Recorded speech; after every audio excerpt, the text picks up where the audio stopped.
Hey, welcome back to ShortSalePowerHour.com. I'm Kevin Kauffman again. My partner Fred Weaver is walking into the picture right there, waving at you. We're Group 4610, Arizona's premier short sale team. Wow. Sounded really close right there, like we spent a lot of time together. Wow. I can finish your sentences. Never mind. Let's get back to the show. Wow. Okay. Okay. It's a show now. It's not even like it's not even a short sale blog or vlog or anything. It's none of those. It's now a show. I don't know. I mean, it's for entertainment value purposes only. Goobernet calls it a show, so I just picked up on it and I like Brian, right? Whatever you say, Brian. Okay. So Kevin, let's pick back up real quickly. Yesterday I left off saying that you were going to share with us a story about your dialogue and conversation with an actual bank negotiator that we had in person at GMAC Bank in August of 2008. It's not important at the time, it's just important that we had that actual discussion. No, the same absolutely holds true today. Absolutely. In fact, I actually think the time is an even better standpoint because we weren't seeing things in the numbers that we're seeing them today. However, she was able to look at it from this perspective. So we're literally sitting in the lobby of the GMAC/Homecomings building in Dallas, Texas in August of 2008. And we're talking to this negotiator who we built a relationship with over the previous 8 or 9 months of the year and working short sales, and she'd helped us on actually quite a few different deals. She'd, for whatever reason, been assigned to a handful of our files already that year. And so we built a relationship with her, and we're talking about just this exact topic, disputing values, and what do I do when I don't agree with the BPO, and especially when I know it's wrong. Yep. So she literally said to me, you guys, it's this simple. I've got a copy of the BPO in my hand. I've got the offer. I need you to tell me something I do not know. Wait, so she actually said, all I know is what this third-party company came back and reported to us. Exactly. I just have this data on my screen.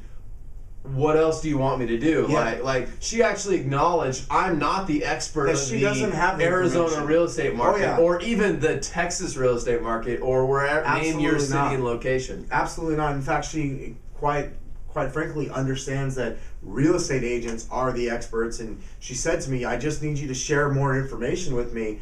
I may not know about the house around the corner because it might not have made it on this report. So when you're sending me data and information, I need you to tell me why and then show it to me. So show me the comps that support the offer. Mm-hmm. Tell me why that home is a comp, and allow me to see that so I can do a reconciliation. Now, she may or may not be able to change the value, if you will, but at a minimum, she can send it up to management and allow them to make the decision to either one, as Fred referenced yesterday, order a new BPO or actually just kind of do a balance. I've seen quite often where they'll take an average of the BPO on file and the BPO. And who really cares what they do internally? As long as you get the result. The ultimate desired result would be the information that you send to the bank to prove to them that your offer is fair market value and is an absolute savings of foreclosure. The true intent of that and the greatest success you could have there would be they go, great, we agree with you, here's your approval. Okay, that's the first step. Second to that would be, you know what, your information has caused us to actually need to go and order a new BPO or a new appraisal on this property. And that happens quite often. And it really depends on who the investor is as well. Some investors would say, well, we can't have comps from an agent to substantiate the value. We need it from this BPO company or whatever. But your comps might be the cause for another BPO being ordered. That's what we're saying here. So let's talk for a second, and I know this is you and I like this one, but when somebody like Tammy at GMAC had told us, hey, tell me something that I don't know.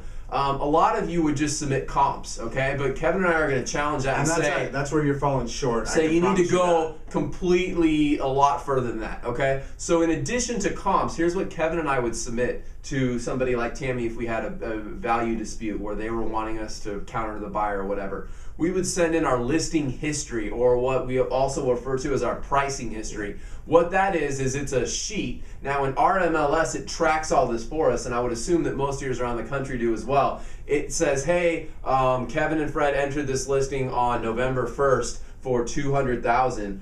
On November 14th, they reduced the price to $185,000. On November 28th, because we pretty much change prices every other week, they reduced the price to this. So it would be a listing history. It would show number of days on market, when you listed the home, and how many days, and all the price changes you've had. This is showing the bank, if they think the home's really worth $200 and your offer is at $175, hey, Mr. Bank, I tried to sell it at $200. I tried to sell it at $190. I tried to sell it at $185. Whatever your price changes might be, insert the numbers there. This is proof to them that, this is further proof to them that in addition to the comps, you already tried to get an offer at that value and didn't receive one. And here's where you really kind of knock it out of the park with that scenarios, is with your showing history. So Fred and I only use MLS lockboxes for two reasons: the protection of our clients, but also number two is we want to be able to track all of our showings. So I've got a show and report created every other week along with my price changes to show exactly how many showings I've had from real estate agents with their clients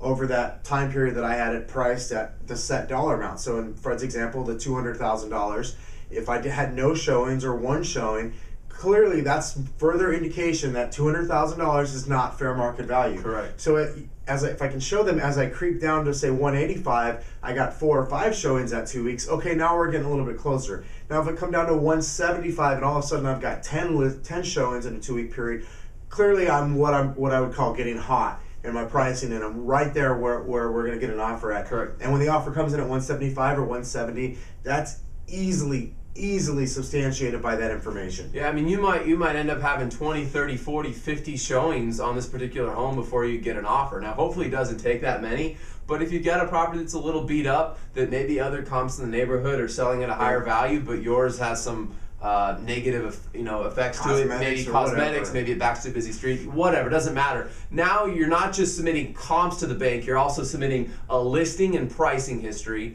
and then you're submitting showings report. The combination of those 3 things, guys, is very powerful. Yeah. Now it's not just tell me something I don't know, it's I just told you a lot that you didn't know, and here's why I am the authoritative person on this subject. I'm the authority on my listing. I'm the one with an Arizona real estate license. I'm sorry, but even if you're located in Arizona as a bank or in Texas, you're not an authority on real estate. Absolutely. I'm the authority on real estate. That's why I have a license. That's why I get paid what I do. That's why I list the properties. That's why I know all this stuff. So you have to come from that place. Now, you got to be careful, because I like to just sometimes, snap a little bit at banks from time to time, as Kevin would say. But deal with it delicately, guys. My honest opinion is that most negotiators aren't trying to screw you over when it comes to value. They just don't know any better. They just don't get it. They don't get it, and I'm not mad at them because they're not really paid to get it. So if you can just slow down and kind of build rapport with them to say, hey, look, I know you're just going based off of what this BPO said. I can't fault you for counteroffering me, in fact, because that's what your BPO says. But here, let me provide some information that I believe after you and your manager review it is going to substantiate that my offer is really good. And from there, either you guys can approve it or we can get a new BPO order. Either way. The one other thing too is, don't miss this. If you get to the point, if your negotiator just doesn't understand the showing history and pricing history, and they may not, that's sometimes a higher level conversation.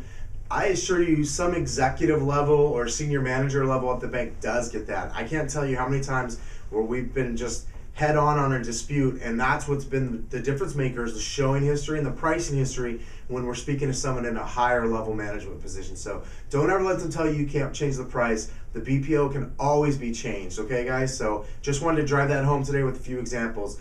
Thanks a lot for watching our show again today, and looking forward to seeing you back tomorrow for Up Friday, okay guys? So we're gonna wrap it up like we always do. Fred's gonna join me today in the chant and the clap. Here we go.